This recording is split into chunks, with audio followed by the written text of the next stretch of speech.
Kambi mar goyo punda mar Shabiki.com oketo koke winjruok mar siro tielo mar abich mar Rashid Abdalla Super Cup sir mabiro muonyo omenda maromo siling milion 2.5 kane gilose nyasi manobagi e boma ma Nairobi ka apisa mag Shabiki.com olero ni tuke mag Rashid Abdalla Super Cup biro kelo kanyakla johera mag tuke gi kambi mar Shabiki e kor gwenge. Ka Rashid Abdalla owuon masiro tuke go to wacho ni tuke ma higani dhi bedo manigi uma moloyo kaluwore gi sir mar sani magiseyudo mar omenda koa kuom Shabiki.com.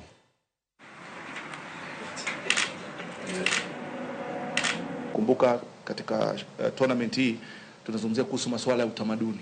Utamaduni wetu ndio asili yetu. Kwa sababu Shabiki yashafika, yule mshindi ambaye kwa atuzwe shilingi milioni 2 ambayo ndio pesa ya kwanza ya mshindi atakayechukua ile taji tayari lake.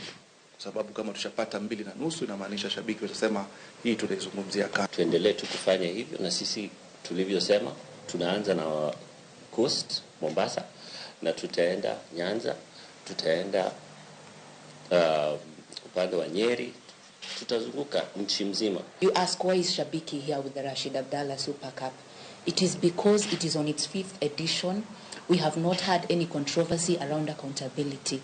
When you put together a tournament, you're able to get sponsors to come through for you. You're able to be accountable, and the community is feeling the impact of what you're doing. Then it is very easy for other sponsors to still